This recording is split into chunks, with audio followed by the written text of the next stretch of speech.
Hey, Jackson College students, Dr. Dan here. Welcome back. I'm going to talk about Chapter 3, which is about Greek culture, and it's a really long chapter, so I'm going to make my lecture short, and I'm going to try to talk about Chapter 3, how it ties in with 1 and 2, how it ties in with our civilization today, and then I'm going to talk briefly about the test you're going to take this week, which is our first test, which is really easy, so you don't need to stress about that. So, when we think about Western civilization and what we're reading right now, especially Chapter 3, there's a lot of minutia in there. There's a lot of names. There's a lot of dates. There's a lot of individual wars, and I want you to read the entire chapter. But the takeaways from Greek culture, sort of the big two, are going to be this notion of democracy and this notion of rational thought. Because when we try to connect past to present, I think those are the real biggies when it comes to Hellenistic or Greek culture, rational thought and democracy. And you can argue there's a lot of other ones, and there are, but for the purposes of what you're going to remember, a week after class is out, those are the two takeaways or the two connections to today. So backing up really quick, in Chapter 1, we talked about really the beginning of civilization in general, the ancient East. We talked about farming, and we talked about organized society as sort of the basis for civilization.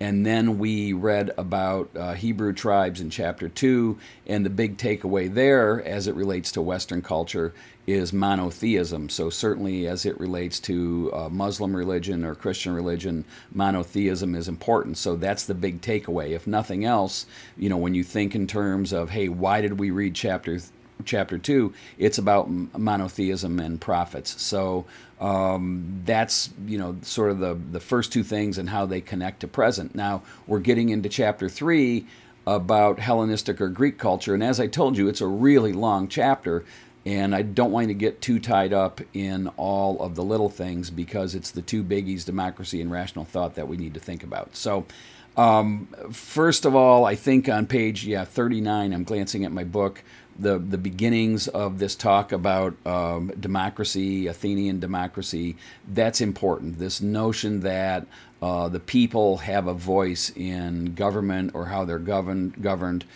starts here with Greek culture. So that's an easy connection to make, past to present. So, James Madison, Tom Jefferson, in the late 1700s, thinking about our Constitution and our system of government, Alexander Hamilton, certainly they were aware of Greek democracy, and they were reading a lot of this stuff. So you can't get more of a direct historical connection between past and present than Greek democracy. So that's one thing you need to take away from this chapter. The other thing that I'm particularly into, because I kind of enjoy science, is this idea of the beginnings of rational thought. So rational thought as opposed to myth making.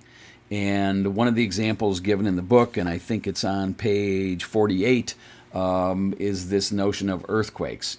Prior to rational thought, earthquake might have been blamed on a myth. So one of the common myths at the time was that Poseidon, who's the sea god, would shake the earth when he was angry, and that would cause earthquakes. And a guy named Thales came along, and a Greek philosopher, if you will, and he reasoned that all of the land masses on Earth were floating on water, and when there was a big wave that came along, that would cause an earthquake. So again, we know that's not the case, but in the case of Thales, at least there was some rationality behind his explanation for earthquakes. Now, obviously today we know that the big plates of the Earth, the tectonic plates, have pressure, and when the pressure needs to release, we have an earthquake. So again, we've studied the geology, and we know how this happens. But certainly there are those out there who attribute things like hurricanes or earthquakes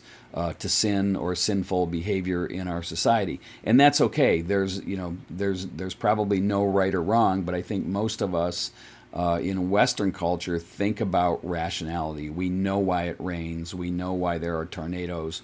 We know why there are hurricanes. So again, at least we know the natural forces or conditions behind these things, and we can attribute that to Greek philosophers. So rational thought's a biggie, and of course we're going to read about Socrates, and we're going to read about Plato, and we're going to read about Aristotle.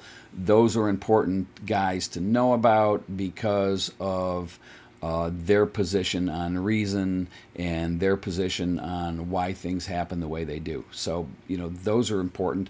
The other thing that's important out of this chapter, I think, if you're into wars, certainly the Persian Wars are important, because there are many historians who say, if the Greeks wouldn't have won the Persian Wars, that we'd all be speaking Arabic today.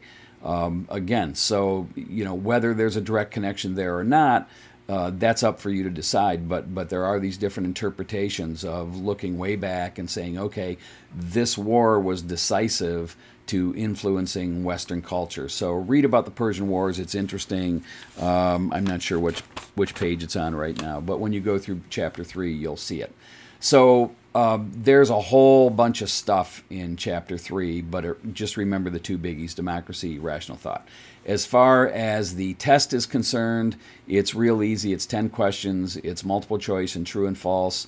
It's 50 points. You have 2 hours to do it, and obviously it's open book. So before you take the test, make sure you have your book next to you. I even tell you in the questions what chapter they came out of. So if you don't know this stuff off the top of your head, you can reference the book really quick and get through it. You have 2 hours to do it. You should have plenty of time.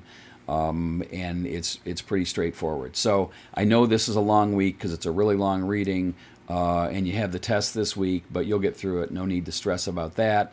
And we're going to get into Rome next week, so that's going to be another long chapter. But again, it's important when we think about really civics and the way a government's set up and the way society is organized. And also when it comes to civil engineering, we're going to learn a lot about civil engineering, road building, aqueducts, and all of that sort of stuff, that mechanical stuff that came out of Rome. So that's it for now. Everyone's doing a great job. If you have any questions, let me know. Be safe, and I'll talk to you again next week. Bye-bye.